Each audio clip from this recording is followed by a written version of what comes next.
Hello and welcome once again to the video. Continuing my very casual look at the 2024 Formula One World Championship. Looking at each round as it passes by. Just from a fan's perspective, nothing too technical. I shall do my usual routine, which is to list the finishing order of the drivers, then the top 10 in the Drivers' Championship, and then the rundown of the Constructors' Championship. Okay, yet another very interesting race. So, this was round 12, Britain, Great Britain. Although sometimes I like to just put Silverstone. In fact, maybe I will just put Silverstone this time as well. There's a few circuits where I like to do that. Well, there's two really. Monza. I always like to say Monza instead of the Italian Grand Prix. And then Silverstone instead of the British Grand Prix. It's like saying in tennis, it's like saying Wimbledon instead of the British Open.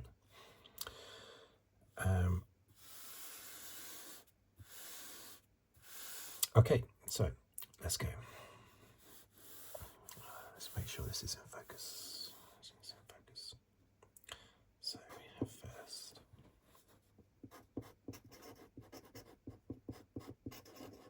Hamilton. Second Verstappen.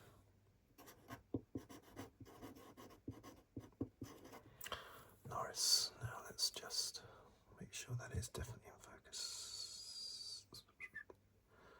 Okay, so fourth Piastri. Fifth Sainz. Sixth Hulkenberg.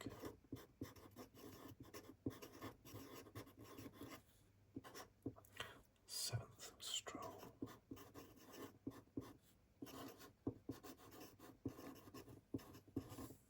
Eighth Alonso. The ninth was Albon, that's right. For some reason on my list I wrote Alonso down for ninth as well, but I do remember that Albon came ninth. 10th Tsunoda. Sargeant. 12th was Magnussen. 13th Ricciardo. 14th was Leclerc. 15 Bottas. 16 Ocon. 17 Perez. 18 is Zhou. 19 Russell. The only retirement, I think, Russell, wasn't it? 20 Gasly. Now Gasly technically didn't take part in the race, but so technically he didn't finish 20th because he didn't take part. So, but I'll put him there anyway. Okay, so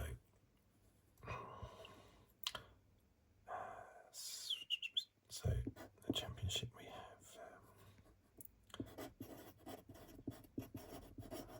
Don't know why I had to think about that for a moment. Verstappen 255. Second Norris 171. Now let's check the focus again.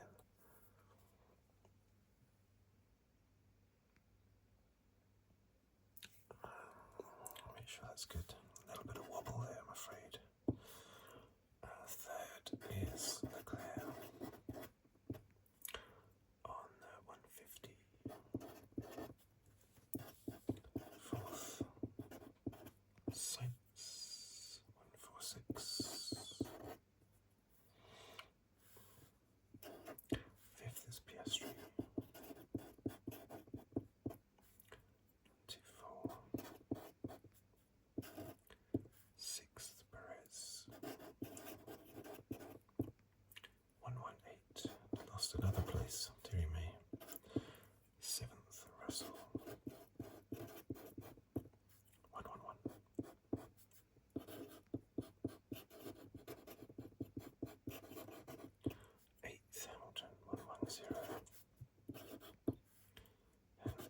So 45. Stroll back in the top 10. 23. Okay. Constructors' Championship. Redbull 373. Second are, of course, Ferrari 302.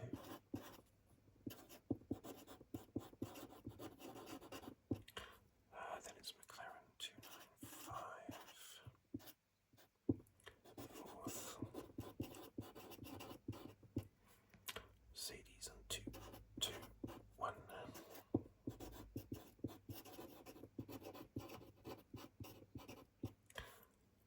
Aston Martin 68. Oh dear, I'll be on 31.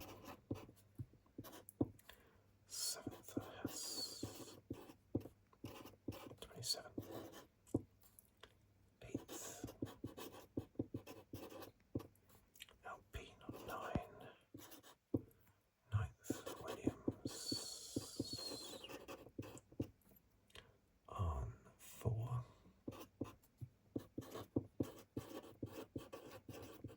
10th Sauber on 0. Okay. Is that all still in focus? Oh, don't. Oh, there's a big wobble there. There's a big wobble, unfortunately. Okay, so what an exciting race yet again. It's one race after another. 6 different winners now in the championship, and that's Lewis Hamilton is the 3rd British winner this year. And I was interested to try and remember when the last time was that we had 3 different British winners. And I'm proud to say, after looking it up to confirm it, that I did actually get it correct. 1995 was my guess. And I was correct. Johnny Herbert, David Coulthard, Damon Hill. And I also assumed that the last time it had happened before that would have been in the 60s. And I was right. Again, 1968. It was the last time that we had 3 British winners in the year. And another stat that I wasn't aware of was that it's the South African Grand Prix of 1968 was the last time that we had 3 British drivers occupying the 3 spots on the grid. The same 3 drivers that all won races that year as well, 1968. And that was Jackie Stewart, Jim Clark and Graham Hill. Jim Clark, of course, died in 1968. In fact, the South African Grand Prix in 1968 was his last Grand Prix, when those 3 drivers were on the 3 spots at the top of the grid. I'm going to put fastest lap down for Sainz. I have double-checked that this time. Last week I put down Verstappen, and I was corrected on that. And I was aware afterwards, after I had recorded the video, I'd found out that it was actually Alonso that recorded the fastest lap. But it was too tricky at that point after uploading the video to do anything about it, so I just let that slide.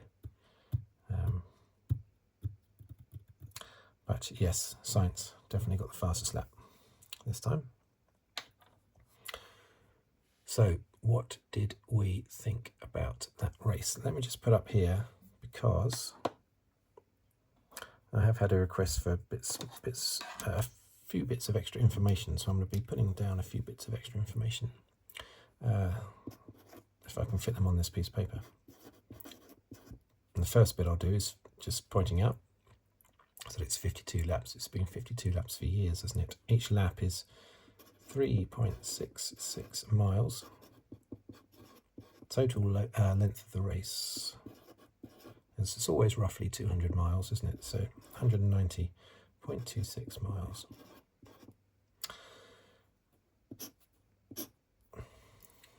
Like that. Okay, so pole position went to Russell.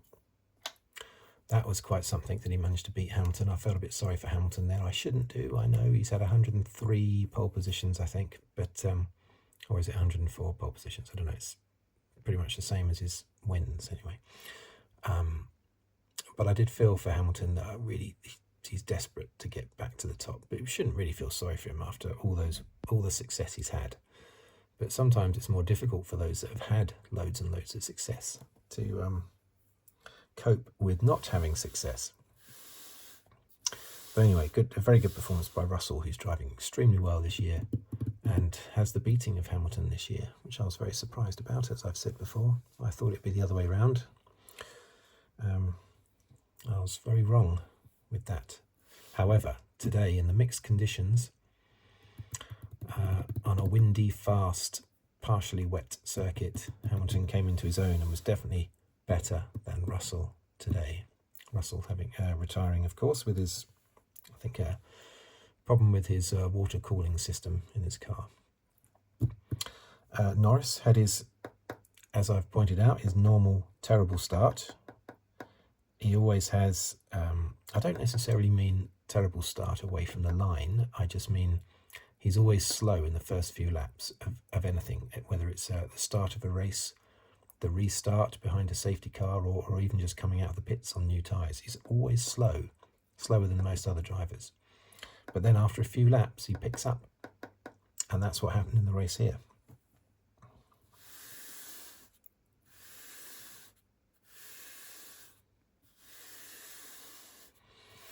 Great conditions for racing, great battling between the McLarens and the Mercedes. It's fantastic.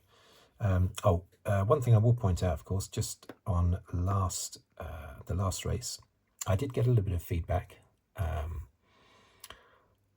thinking that I was suggesting that I was being a little bit too negative about Verstappen with his little accent with Norris. I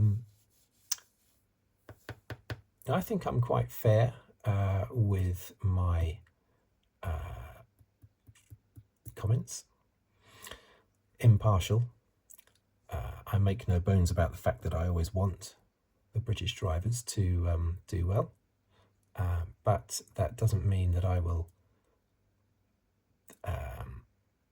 let that affect what I say, basically, in these videos, as regards favouritism, basically. And it has to be said that the race director has come out and said that this weekend, the British Grand Prix weekend, he has come out and said that Max Verstappen should have been given the black and white warning flag for changing direction in the braking zone numerous times before they had an accident. So they are reprimanding themselves for not reprimanding Verstappen last time out, and they've said that as a warning to all the teams for anyone who's doing it, because Verstappen was not the only one. But yeah, so their actual view, the race director, his view on Verstappen's driving has actually got more severe a week later, not less severe. So I stand by what I said. It was too aggressive by Max. Max is a very aggressive driver. Yes, Lando could have backed out of that accident. He could have avoided that accident by going more onto the curb, but why should he drive off the track to avoid being pushed off, basically, by Max? Anyway, I also praise Max a lot in these videos, his driving, to the detriment of Perez, who I tend to say the opposite about. But yeah, I do praise Max a lot. But if I think he's at fault for something, and he often is in these get-togethers, then I will call him out on that. Basically, however good a driver I think he is, he's an exceptional driver, one of the best of all time. That doesn't mean he's blameless. That doesn't mean that everybody else should jump out of the way to make way for the king. Right. So, that aside, let's talk about this race then. Yep, Norris very super slow at the beginning, but then he speeded up. So for the first sort of 5 laps, it was a bit flat. The first 5 to 10 laps, gaps built up between the top 4 or 5 cars of sort of like 1.5 seconds, 2 seconds. But then Norris started to come back into it, and he started to attack Verstappen. He got closer and closer because Norris, as I say, always has that slow start. But he picked up speed and he got past Verstappen. Verstappen didn't try to block him. There's no way he could block him. Norris was so much quicker, basically. And he got him easily, I think, going into Zhou, I think it was, at the bottom of the hangar straight. The story of the race was pretty much that Mercedes were super fast in the dry, in the early stages. They were very quick in the dry. McLaren tended to be better in the damper conditions. They can warm up their tyres a lot quicker than anyone else. So they're better, and they're easier on their tyres as well, apart from soft tyres, which they munch into for some reason. But McLaren were better in the wetter conditions, and then of course the third act at the back, Verstappen was best on his brand new hards in the final stint.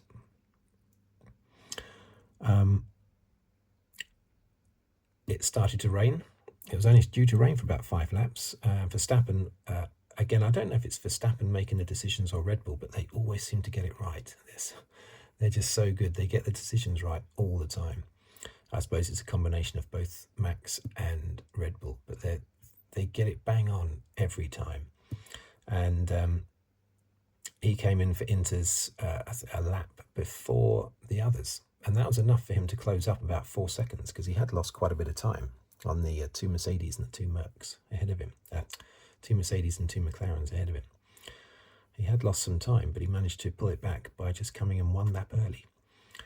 Now, McLaren should have seen what a big difference that made, or should have seen how fast Verstappen was going in the splits on his outlap, and seen how much better it was on the Inters, and realised that they should double stack Piastri. But they didn't. They let Piastri go round 1 more lap before bringing him in for Inters, and that ruined Piastri's late race. It lost him about 10 seconds, pushed him down. He wasn't able to recover, so that basically pushed him out of the race. Russell, as we know, retired later in the race. That left 3 drivers in it, basically: Hamilton, Verstappen and Norris.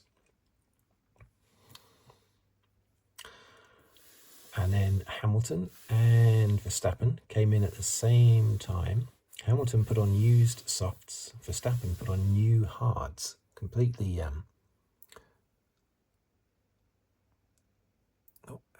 Let's get that back in focus there a little bit. Yeah, very different tyres they put on there. I don't think Verstappen had any softs to put on.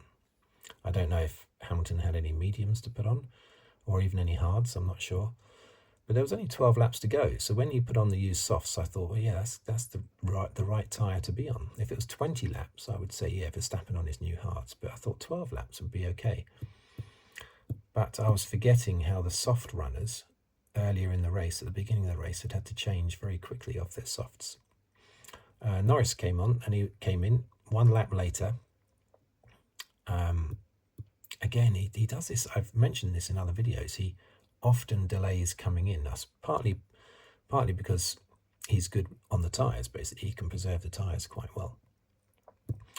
He came in 1 lap later, slightly overshot his pit due to the Ferrari getting in the way a little bit. It wasn't Ferrari's fault at all. The team's fault. They were there for their own driver. But that just put Norris off his line going into his pit box. But he put on used softs instead of new mediums he had. And that's why Verstappen was able to close on him and overtake him and take 2nd place. And I thought he was going to take Hamilton. I thought this is going to be like Abu Dhabi 2021. Hamilton's going to get munched on the last lap on knackered tyres. And Verstappen's just going to breeze by, and he's not going to be able to block him or anything. He's not going to be able to do anything, especially on this circuit. But no, Hamilton managed to hang on. maybe because Verstappen by then had done a number of laps on his hards and they were starting to wear a little bit.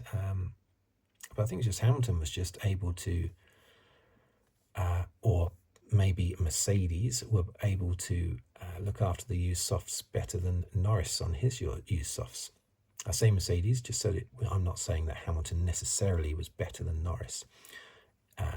Norris said that the McLaren is not very good on soft tyres, eats into them too quickly, so that suggests it wasn't Norris's fault that he was munched so fast by Verstappen. But anyway, Hamilton held on and won. Fantastic race. And let's just put some stats down, shall we? Hamilton, that's his 104th win. He's the first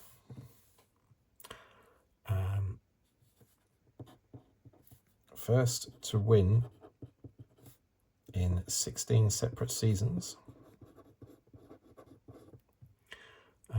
Oldest winner in the 21st century.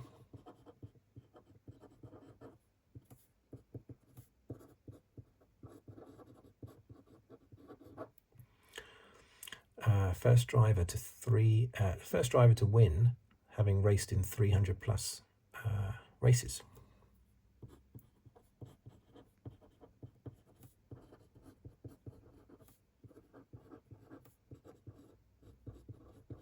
All these stats. 9th race win at single circuit, which is a record.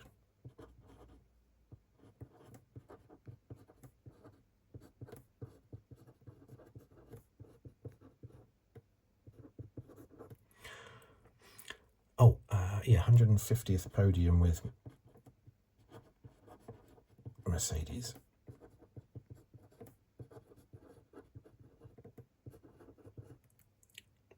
And yeah, 3 British winners. That was the other one, wasn't it?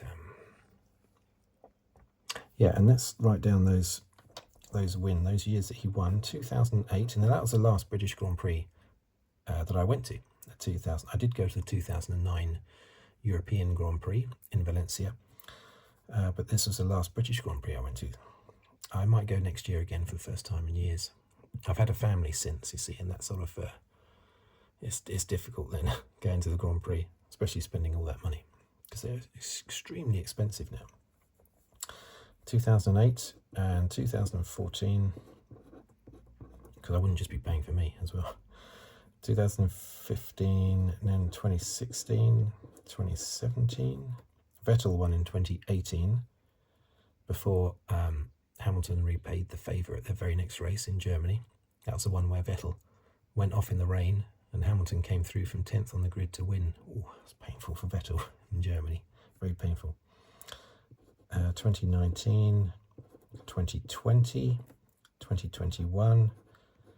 There was 2 races at Silverstone in 2020 because there was the 75th anniversary Grand Prix.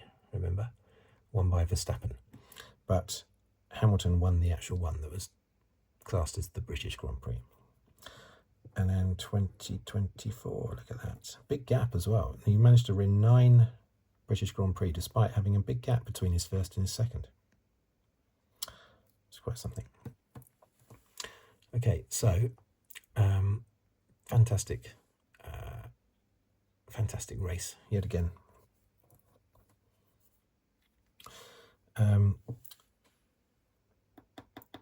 7th and 8th for, what are they again? Aston Martins. Now, unfortunately for Aston Martin, that's a very good result this year. 7th and 8th, especially for Stroll, being ahead of Alonso. And look at Hulkenberg, his second, 6th place. Fantastic. Magnussen, I think this is goodbye Magnussen this year. He won't be there next year. Tsunoda once again beating Ricciardo.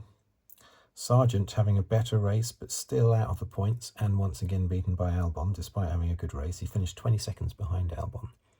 But they did double stack, so that lost Sargeant probably, I don't know, 4 seconds. Perez, absolute disaster. One of those that went on to Inters earlier, along with Leclerc. Both Perez and Leclerc went on to Inters early. And it was too early, and then they stayed on the Inters, even though it was the wrong tyre to be on. and they got lapped, basically. Perez and Leclerc, terrible. Perez, he's just, ever since he signed the 2-year contract, he's been driving, I would say, not very well. He would probably have a reason for things that have happened to him in each race, but basically he's not been driving well, and he slipped down to 6th place in the championship. And he was second in the first 2 races. I think 3 of the first 4 races he was second. Come on, Perez, you're better than this. It's crazy. But, you know, who knows? They might... I mean, these contracts are paper thin, aren't they? So, literally. So he might not survive into next year.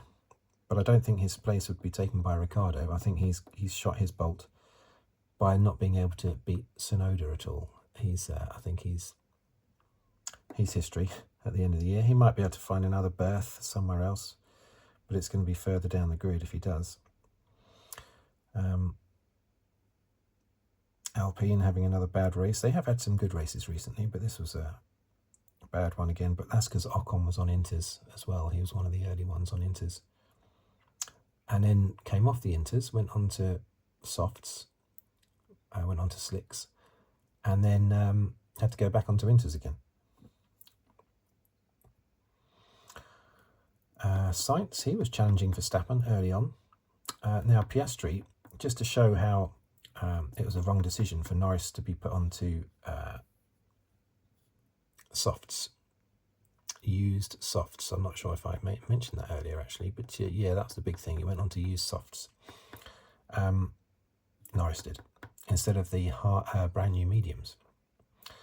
And Piastri closed up after that pit stop. Piastri closed 10 seconds on Norris on his brand new mediums. If Norris has had brand new mediums on, then Norris would no doubt have won the race.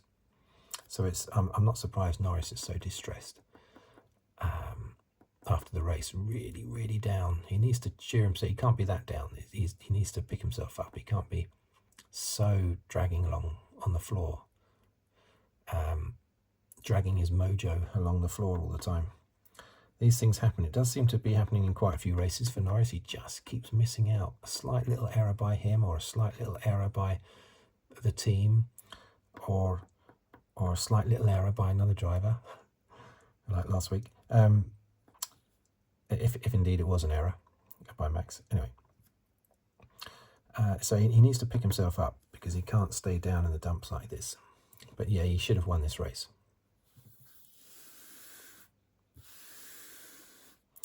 In the championship, 6th place, and it looks like Perez is about to be monstered by both Russell and Hamilton,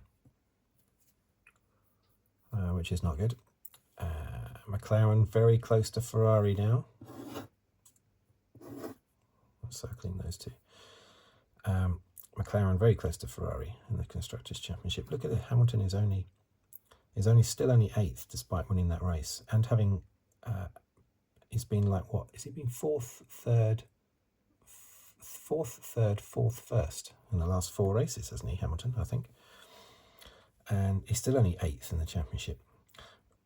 Norris now 84 points behind Verstappen. The championship must surely be gone. Norris is clearly particularly upset, because I think he really thought he was in the championship hunt. And I thought he had an outside chance. We're only halfway through the championship though, still 12 races to go. But these are the races where he's supposed to be picking up points on Verstappen before the Red Bull starts to rectify itself again with updates. And unfortunately, pretty much every race he's losing. It's only Miami and Monaco where he scored more points than Verstappen. Earlier in the season, there was also Australia, simply because Verstappen retired from that race, and I think Norris was 3rd in Australia, I think.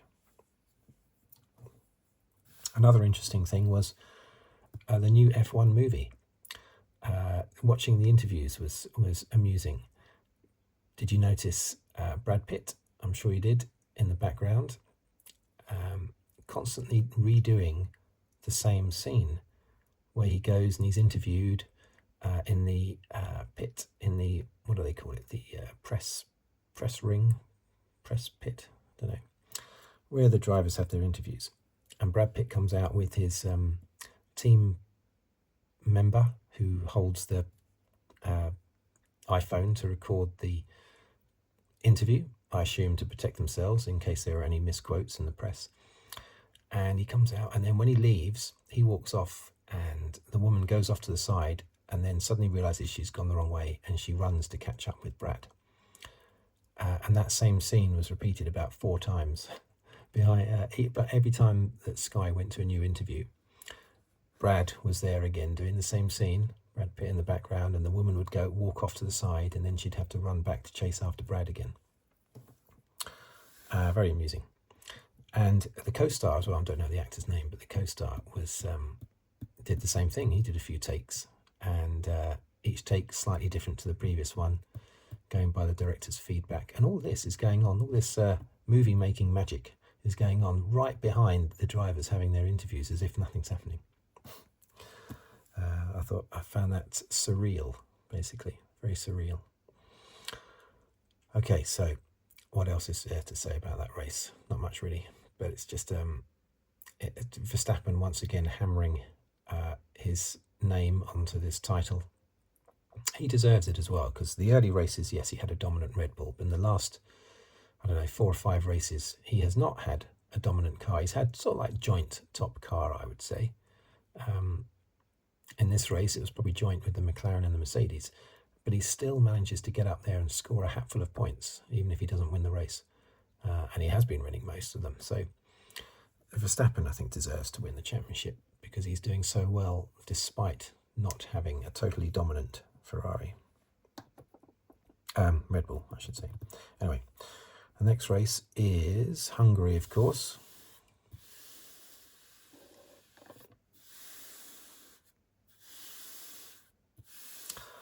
I look forward to that one. That's another one that Hamilton really likes. I think Canada, Silverstone, Hungary, those are the 3 that Hamilton likes the most and performs the best at, I think.